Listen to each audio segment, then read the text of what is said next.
Rachel, what are some of the biggest misconceptions you're seeing as it relates to marketing automation in the staffing industry?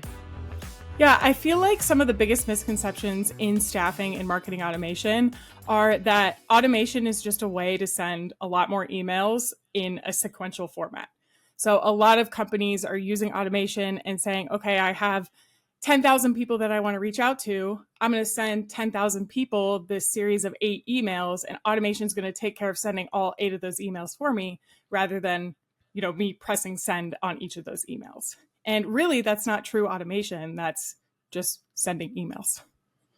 Why do people feel that's automation? I think that people haven't been educated enough on the power that automation can have within their business. They hear the term, they hear AI and automation everywhere. A lot of people are talking about it. A lot of people, are talking about the benefits that automation can have. So they buy these tools that do these really cool things, but they're only learning the surface level of what these tools provide and not leveraging the full capabilities of automation or taking the time to really learn what automation means in context of their entire business. They just are hyper focused on, okay, automation means sending more emails. I'll send more emails. Yeah. And the issue there is no one wants more email. No one needs more email, right? We need the right emails. We need the right messaging. I was just talking to Avner Baruch, who was on Take the Stage a couple episodes ago. And we were talking about sales enablement in the sense of no one needs more content, right? No sales rep needs more articles or how-tos or resources. Your clients don't need more resources, how-tos, more content, whatever it is. They need the right content. They need the right emails. They need, in the case of buying a shirt, they need the right offer at the right time that gets them to take action. And the scary part with marketing automation is, you can buy a tool and you can send 10,000 emails 10 times, and it's pretty easy to do that. But that doesn't mean it's the right use of that technology in terms of growing your business or reaching those active candidates. Correct. And I feel like a lot of when people start using automation, they don't know the right content that people need. They don't know what's going to resonate the most with their target audience. So they send all of these emails and they just send the emails and they don't pay attention to what people are doing on their emails. So I think that's the true power of automation is, yes, sending the emails, sending the text messages, but then paying attention to what people do after they receive those messages and then building on top of that. And automation can really help you segment your audience and segment your messaging so you do know, okay, this is the right message to send to this person and here's the right time. So that's a good pivot then. What are the best staffing and recruiting firms doing differently as it relates to marketing automation? Yeah, I feel like they're using automation to pay attention to engagement triggers. So I'm going to send, one email. I'm going to pay attention to the links that people click on in this email. I'm going to pay attention to who's going to my website. I'm going to pay attention to who's engaged with the content that I've sent several times and sequentially. And then I'm going to tailor my follow-ups based off of that. If you have someone who is opening your emails and clicking on the content that you're sharing and visiting your website, they're going to be a lot more higher value to you than someone who isn't looking at your emails at all or isn't engaging with you at all. And it helps you kind of determine, okay, this person clicked on this email about turnover. This person opened several emails related to turnover. They visited a blog that we have on our website about turnover. This person is probably really focused on turnover. So I know that when I follow up with them, I need to talk to them about turnover. And that's the cool thing that automation could do. Automation can help you kind of follow that path. And then when when that person is primed to buy, when they've visited your contact us page or request talent page, you know exactly what that salesperson needs to talk to that person about because you have used automation to kind of follow them on that journey. How many stages in the process or steps in the process until you can form that educated decision or that educated segmentation? It depends. It's as high as some people say 80 right now. It could be as low as 2 for the right person. So that's where automation really comes in because it helps you kind of scale your touch points to where you can reach that person with 2 touch points who's ready to buy right away. But you also have the right content and the right follow-ups to be in front of that person who needs 80. And then you're the person that's in front of them when they do have that time that they need to make that decision. I talk to a lot of clients throughout the week, and I know one of the biggest challenges that I hear quite frequently is, well, and this isn't even automation. This is just either social. This is email marketing. I don't want to inundate my prospects. I don't want to annoy anybody, right? I don't want to reach out too much because I'm going to annoy Rachel if I send her 2 emails a month. Yep. Friends, maybe I need to say it first and then Rachel can echo this. you're not annoying anybody because of 2 emails a month. They probably didn't get the first one. Maybe the second one went to junk. Maybe they just didn't see it. I think we need more volume, but it's not just more volume for the sake of volume. It's the right messaging. It's the right segmentation. It's the right offers. Nobody needs more email. I'll be the first to admit I hate my inbox.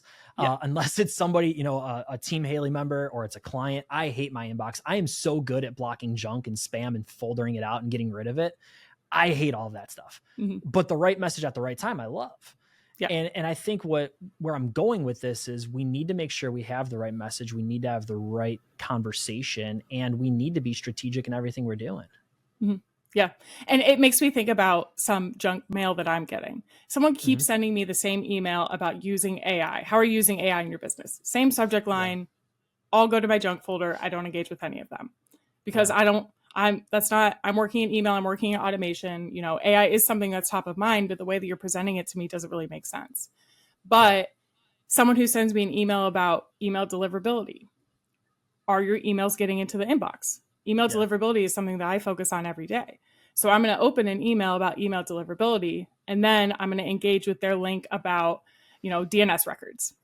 The next email I get is going to be about DNS records because they saw, that Rachel engaged with this piece of content. They read this, they went to this page on our website. I'm going to follow up based on the actions that she's taking. And that's where, it's not more emails. It's not more AI. Do you need AI or using AI emails? It's I'm seeing what you're looking at. I'm seeing what you're interested in. And then I'm branching my automation. That's where automation comes in, doing the branching based on how people are engaging to get that right message at that right time. When you send that first email, you probably don't know. You don't know what these people are interested in. You don't really know what their pain points may be.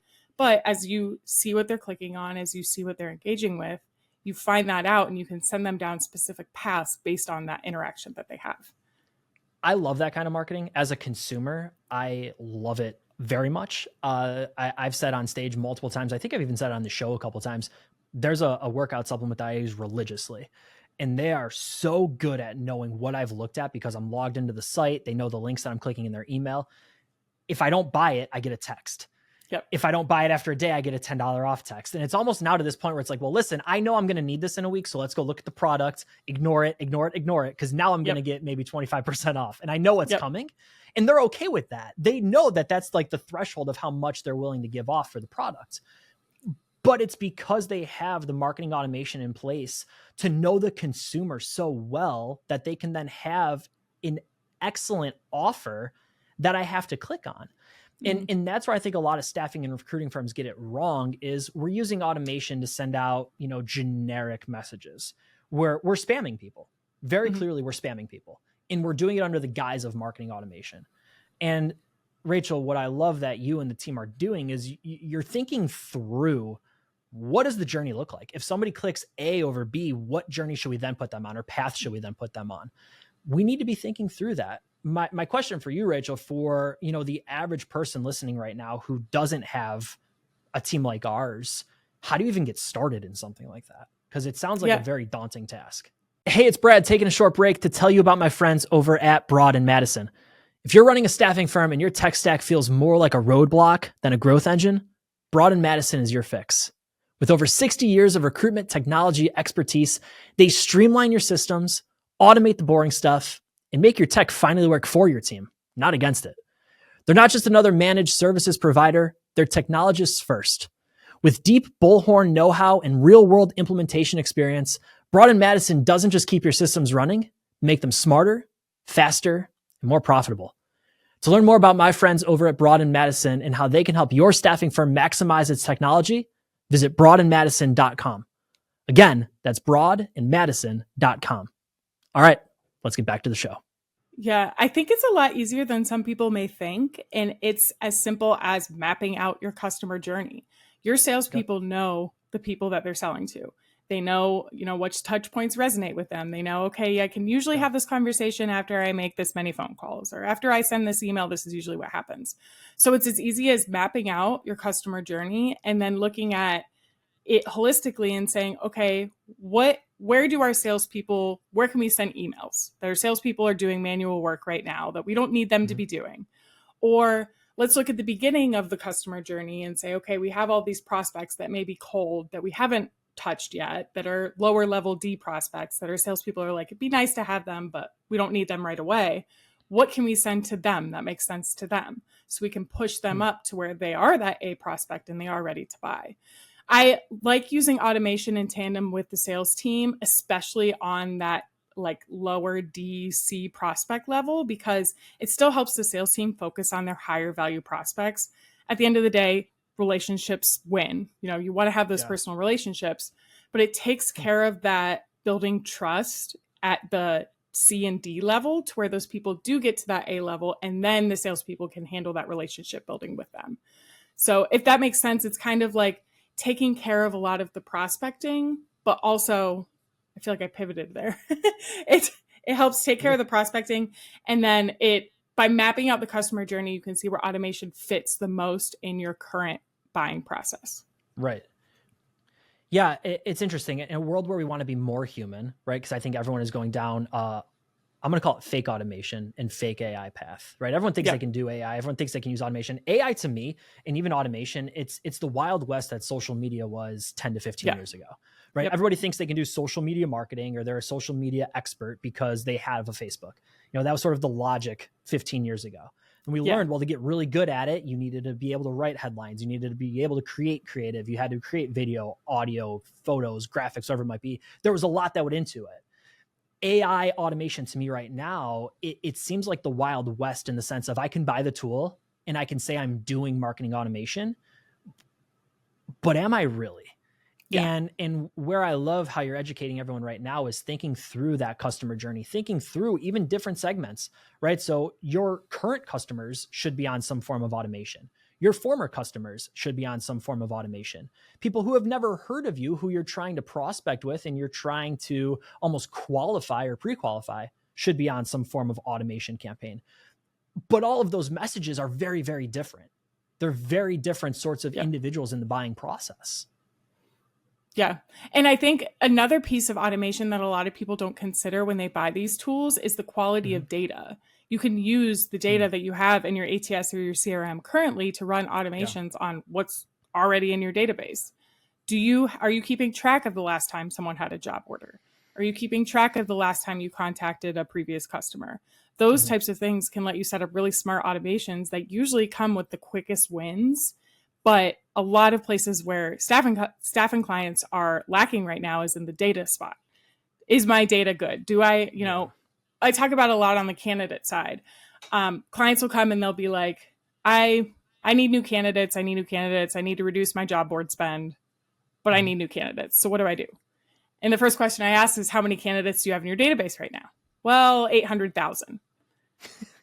Yeah. It's like the candidates that you are pulling from job boards are likely already in your database. And if you just kept up with the data and used automation, you could re-engage with those candidates without spending any extra money. Yeah. The challenge there, though, is because the data is so lousy, you almost have to go fish for new candidates because it's easier to pull from 100 applies than it is 800,000 people who knows who those people are anymore. Who knows if they're even viable candidates with the right address, the right email address, rather, the right phone number. Yeah. It's tough. It's a full-time job to keep up with that data. It's a full-time job to keep up with marketing automation, which is why we have folks like you who are exceptional at it, so that our clients can have the inside advantage of having us work on that for them, because it is very, very difficult. Rachel, I want to talk about re-engaging. So former customers, one thing that I'm hearing a lot of is it's tough to close sales in 2025. I've heard it takes 3 times the work for half the success.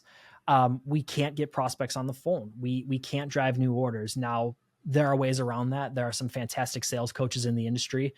If you're listening now, we have some fantastic former episodes of Take the Stage with some of those great sales coaches and sales leaders. But Rachel, what can we do from a marketing automation to reactivate former customers? Because for me, the best spot to look for more business is people who have already given you business in the past. I will carry that torch forever. And that could just be one person's take on closing new business. And I'm totally okay to admit that that's just my philosophy, but you've already won some business at some point. I believe in my heart that that's the best place to go back. So from a marketing automation standpoint, what can we do in terms of reactivating or re-engaging former customers? Mm-hmm. I think the most important piece is segmenting those customers, looking at, what kind of job orders did these customers give you? What verticals are they in? Where were you successful with them? I think segmenting based off of the data that you have and the insight that you have on those customers will help you be more successful rather than saying, I have a list of customers I haven't done business with in 6 months. I'm going to send an email to all of them that says, do you have any needs right now? Because most of the time, they're not going to pay attention to that. It's going to go to their junk mail. They have needs, but they're not thinking about them at that time. Mm-hmm. But if you segment and you look at, okay, someone who is in light industrial staffing, who we were really successful with a quick placement, when we worked with them the last time, may be struggling to find talent that they need right away. So the message that I send to them is going to be very specific to, hey, do you need talent filled quickly? We've got a pipeline of candidates with these skills that we could have working tomorrow, or whatever that looks like. And automation can help you segment based on if you have that data in your database, but it can also help you send that messaging based on where these people are. And if you send, if you start with, okay, I'm going to send an email that says, do you have any needs right now? We're filling these types of positions. And then you see someone that goes to your website and visits your light industrial staffing page. Okay, sure. We filled a admin role for them last time we worked, but maybe they have a light industrial need right now. I'm going to follow up with them related to light industrial needs right now. So it's kind of, like I said before, tracking those engagements and looking at those engagements, but also paying attention to who you're reaching out to and what messaging will resonate with them the most. So step one is clean data, right? Data in, data out. Yep. You can only polish it as best as you can. You got to have clean data. The second thing that I think I'm hearing you say is we got to have the right message on the inside of that email. Somebody opens it up. What do we want them to do? It's got to captivate attention, right? We talk about the ADA model at Haley Marketing all the time: awareness, interest, desire, action. If you want to learn more about that, there are full episodes of InSights about that. And then the third thing that I think I'm hearing you say, and not to put it in stages, but just sort of where this conversation is sort of organically going, is monitoring and looking at what people are doing post-click. What are people doing? What are they clicking? And then from the website standpoint, having something like IP tracking provided by Haley Marketing on the website to know what pages people are looking at. Where are they engaging on the site? Rachel, again, this sounds like a daunting task. So how do you propose people look at all of this data? Should they be looking at it daily? Should they be looking at it weekly? I will ask, should they look at it monthly? Personally, I think that's way too long, but I'll ask monthly. How often should we be looking at this engagement data to then say, hey, sales team, Mr. and Mrs. Sales Rep, here's what you need to do. Follow up with this person because they did ABC. Hey, it's Brad taking a short break to tell you about an offer exclusive to listeners of Take the Stage. 30 minutes of strategic marketing consultation with me, completely free. Hey, whether you're looking to drive more sales or more job applications, I want to help. Visit bit.ly/stage offer. Pick a time that works best for you. That's it. Again, whether you want to drive more applications or more job orders, I want to help. That's bit.ly/stage offer. All right, let's get back to the show. I think it's less of a, when we're talking about automation, it's less of a like looking at what people are clicking at and following up with them based on that, but leveraging automation to send people down the right path, but also leveraging automation to notify the salesperson when that person reaches that buying stage. So automation can track all of that for you. So like you're looking at, you send emails and you see someone visited, for clients right now, we're sending salesperson notifications if someone visits a request talent page. You have this client on your list. We flag this company as visiting your request talent page. We're going to send that to a salesperson because this person obviously got to the point where they were interested enough to visit a request talent page. So you can and the assumption would be that they didn't start on that path. So whether they funneled through a piece of content or a services page, whatever it might be, somehow then we're tracking them across the website through the marketing automation software to say, okay, Brad Biley, the prospect, finally did what we wanted him to do, and he got to the request talent page. Okay, perfect. I'm following you. Then what? Then that's when the salesperson comes in, and the salesperson can look at the touch points and look at, the engagement activity and craft the message that they send to that person based on that engagement activity. So it's not the salesperson looking at all engagements for all people, daily. Sure. It's the salespeople looking at, okay, here are the prospects that automation flagged to me via lead scoring, via Love notifications for visiting specific pages. Here's everyone that's been flagged to me. I'm going to look at the engagements that they had, and I'm going to craft my conversation on that. Because a salesperson calling you and saying, hey, are you having issues with turnover right now? Or do you have high costs for attracting new talent? That conversation is going to resonate a lot more with a prospect than saying, hey, we do this. Do you have needs? Right. So you're using it to fuel your call script. You're using it to fuel your conversation. But what I also love is you're strategically looking at the data, right? Mm-hmm. And even I went down the wrong path there. So I think it's easy to fall into that trap. It's looking at, well, what is Rachel doing? Oh, she's looking at this page. Now she read a blog. Now she did that. That doesn't matter to me. Great. Yeah. I'm glad you're doing that. You're in our ecosystem. You're in our world. But I, Mr. Sales Rep, only want to know that I need to actually do something when Rachel hits this page. Yep. And then I can get to work. So what I love about all of this is we have those triggers. We have those signals. We can say, listen, the marketing automation is working. It's doing its thing. We're sending people on journeys. We're sending people on paths. We're funneling them the right way, whatever buzzword or I guess keyword you want to use there. Yep. And now, because, Rachel, the prospect, hit this page, Brad is going to pick up the phone and have a strategic conversation using the insight that he has from looking at the data, right? What pages did she look at? What did she do on the site to fuel the conversation to make it more tailored to Rachel, to bring back that human touch? Yep. And I've been telling clients that automation is essentially taking your, salespeople right now have prospect lists of 300 people. Sure. And they theoretically can't call all 300 people and have a good conversation about the pain points with those 300 people in the amount of time that they have in a week or whatever it may be.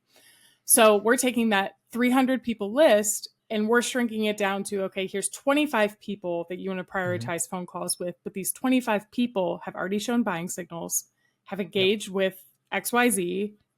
You can talk to them about these topics, know who you are, know what you do. So it makes those conversations a lot more productive. And the salespeople are having less conversations with better results in a shorter amount of time because automation is taking care of everything outside of that. Yeah.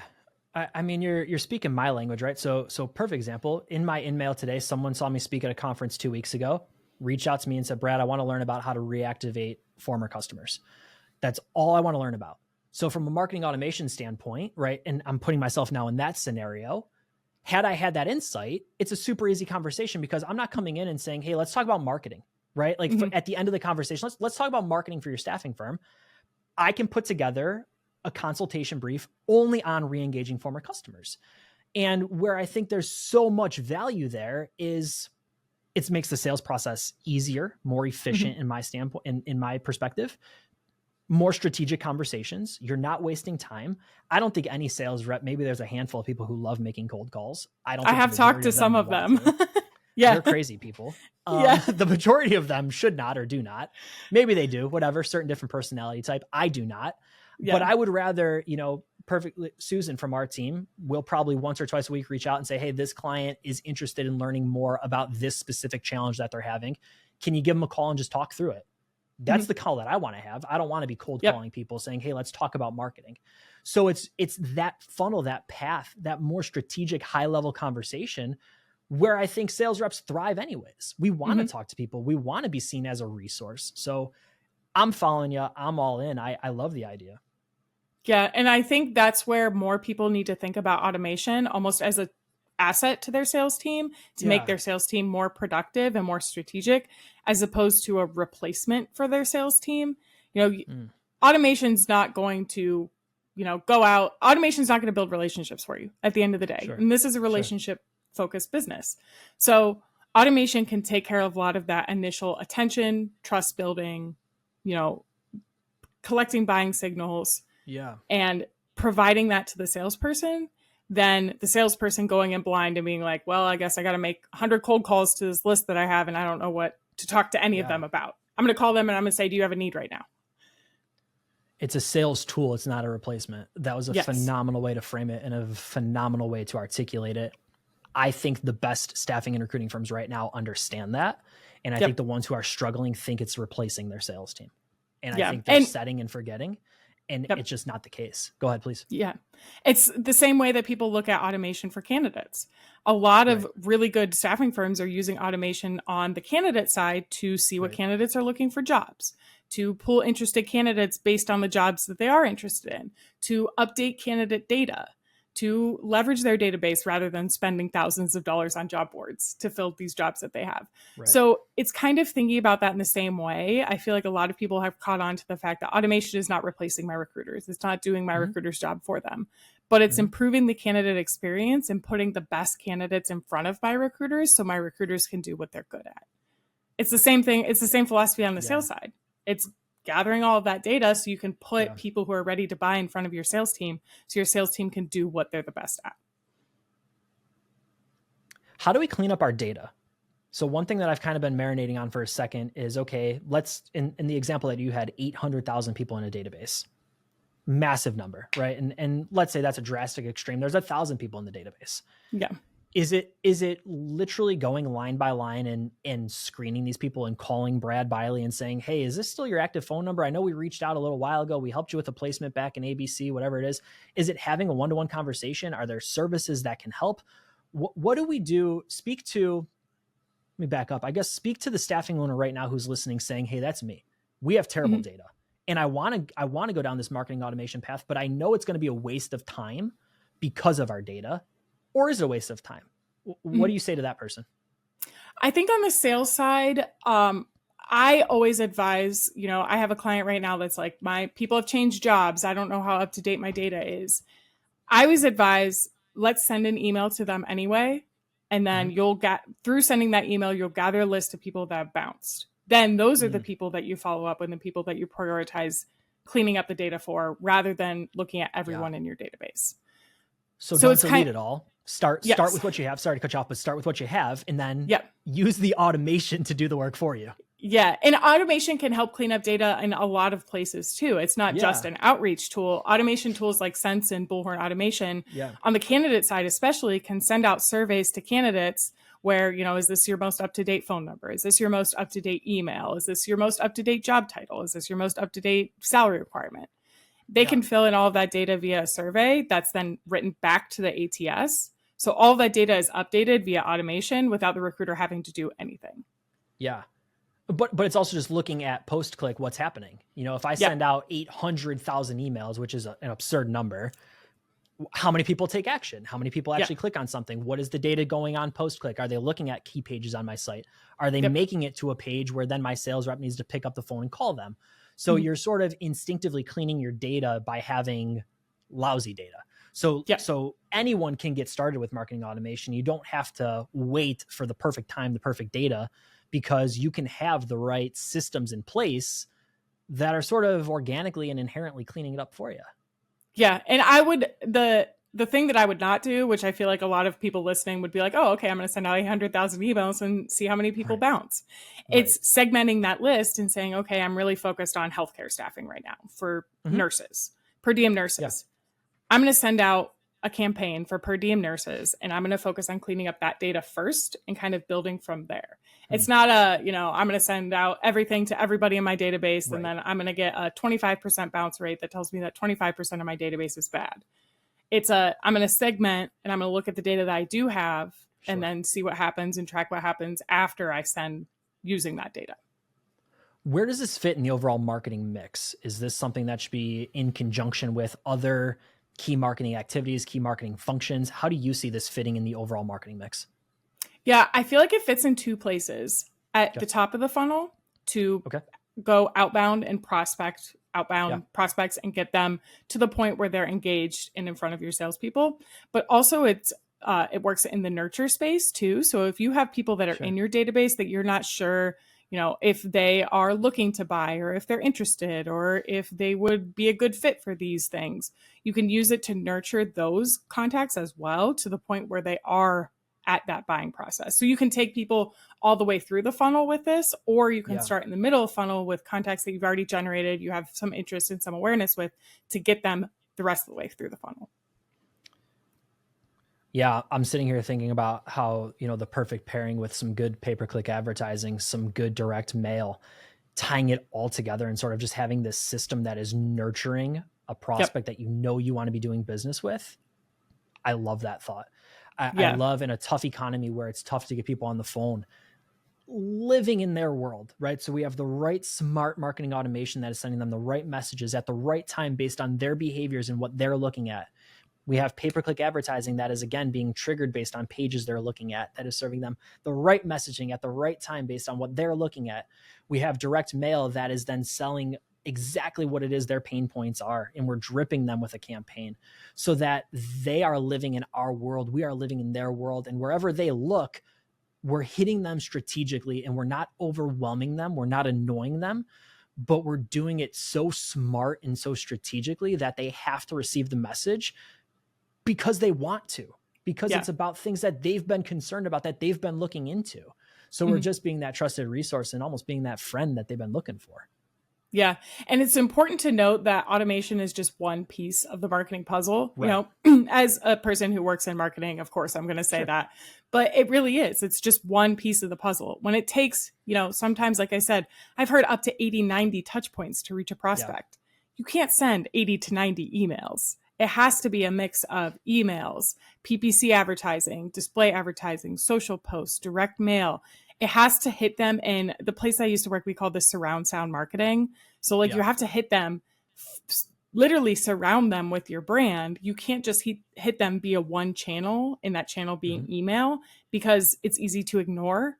And if it gets to the point where they ignore it enough, then your emails are going to start going to the spam filter, and they're not even going to get in front of them anymore. So you want to hit them different places so that when someone does see your email come through and they've looked at your advertising on LinkedIn and they've done some Google research on you and they received a package from you in the mail, that email is going to make a lot more sense to them, and they're going to be a lot more familiar with it than if you were just sending email. And you also don't know how someone is going to receive a message, right? So I don't like email. I honestly, outside of Haley, I know I need email with our job. I don't like email. I'll say it very clear. I know people are watching the show thinking, well, you have to answer your emails. I know I have to answer my emails, and I do very, very strategically, and I'm very good at it, but I hate email because of the volume that I get. As a consumer, if you're selling to me via email, I'm not going to respond, but I do buy because of PPC ads. This was maybe last weekend or the week before, I looked down at myself and everything that I was wearing was because of an ad, right? So the shirt I had on was because of direct to consumer. I had direct to consumer shorts on. The shoes that I had bought were because somebody had mentioned them before. And I had a hat on that was a running hat because of an influencer that I follow. It was like everything that I was so easily influenced in everything that I had on. But if those companies would have emailed me saying like, hey, you look like you need a new hat, I would have ran for the hills. It just doesn't work for me. And where I think there's an important message there is you don't know what is going to get your prospect or candidate to finally tip and take action. So we need to have, Rachel, in your words, surround sound marketing. I know Haley from our team has used that phrase too. So I don't know if she got that from you or you borrowed it from her. But I've heard Haley say that a couple of times as well. Yeah. We need that surround sound because we don't know how your consumers are going to take action. I just gave the direct to consumer phrase and analogy. I also say it's like the evening news, or the morning news. Some people might roll out of bed and check Twitter. Some people might watch the news. They might read the paper. They might listen to it. We're all consuming, that is the media of the news. How you're getting it is different. And what I love about marketing automation paired with PPC, paired with actual human calls from a sales rep, paired with social, we're surrounding our prospect with the right messaging. Again, that matters to them, but they can take action how they want. Yep. And it's important to note that the messaging has to be focused on their pain points and not, hey, do you have a staffing need right now? Because I've seen so much of that. It's like, my marketing's not working. Well, your marketing is, do you have a need? At the end of the day, no one cares about you. They care about themselves and they care about their pain points. And I mean that in the nicest way possible. But if you're talking about a business, they care about the fact that their production line is right now down 3 people and they are not going to get product out the door in time to meet a seasonal demand. And therefore their business is going to suffer. They don't care about your staffing firm. They care about their production line. So if you're just coming in and selling your staffing services, it doesn't matter. They care about the challenge that they're facing right now. And you need to have the right message that intersects the challenge that they're having right now. Yep. Rachel, before I let you go, anything as relates to marketing automation that you wish I would have asked you or you wish we would have talked about that maybe we just didn't get a chance to get to yet? It's not as important now because the market is more on the sales side, but I think it's important to note how advantageous our automation can be on the candidate side as well, both from the candidate experience perspective to pulling candidates from your database to updating your data. So a lot of companies that are using automation successfully right now are using it on both the sales side and on the candidate marketing side. So when thinking about automation and if automation is right for me, think about both verticals and how it can help you on both sides. It's the same philosophy, like I said, reaching out to the right people and getting in front of the right people so you reach them at the time that they are ready to buy or to get a new job. It's the same philosophy when thinking about both verticals, but the fact that you can use automation in both verticals, it doesn't have to be one or the other. Do you want to land more clients and close more deals in 2025? Haley Marketing is offering big savings to help staffing firms like yours grow. Get $1,000 off targeted marketing campaigns, free tools to track your hottest leads, and no setup fees on services that help your company get found online. Plus, we'll even help you stay in touch with prospects for free. You visit bit.ly/BileyOffer to find out more information. Again, that's bit.ly/BileyOffer for more information. All right, let's get back to the show. Rachel, if someone's listening right now and they want to learn more about you, they want to learn more about our marketing automation services at Haley Marketing, how can they get a hold of you or learn a little bit more? Yeah, you can, our website, Haley Marketing, we have a marketing automation page for Sense and Bullhorn Automation, as well as our sales funnel automation services. You can add me on LinkedIn. Rachel Danner Reed is my name on LinkedIn. And my email is rreed@haleymarketing.com. I love talking, I could talk about automation for hours. So yeah, we could probably bring it back on for a part 2 here in the fall. I learned a lot. Thinking about marketing automation is interesting to me. I had not thought about using it as a way to pre-qualify a larger database. I haven't thought about it as a way to pre-qualify and send people down the right journeys and the right paths. And what concerns me is if I hadn't thought about it, and I'm talking to you maybe once a week, and our team is working on this so religiously, that there's a lot of really bright staffing and recruiting owners who are also just not thinking through the true power that could be marketing automation. And we're selling ourselves short. So friends, if you're listening and you're at all going down that path of trying to explore marketing automation, I would take Rachel up on the offer, shoot her a LinkedIn message, shoot her an email, learn about how she and her team can help you with your marketing automation needs, and just learn a little bit more. And have that conversation. She would love to chat about that. And I won't speak on her behalf, but I know how much she loves talking marketing automation. And I know she would love to offer any support and assistance where she can. I would. Rachel, anything else before I let you go? No, I think we're good. That's our show. And thank you for listening to another episode of InSights. If you found this episode valuable, we would love to know. You can message Brad or Rachel on LinkedIn and share your thoughts. If you have a question for us, you can tweet us at Haley Marketing or send an email to info@haleymarketing.com. And of course, if you need a hand with your marketing or recruitment marketing initiatives or your marketing automation initiatives, we would love to help. Email info@haleymarketing.com and be sure you tell them that InSights sent you. My guest this week, Rachel Reed. I'm Brad Biley. We'll see you next time.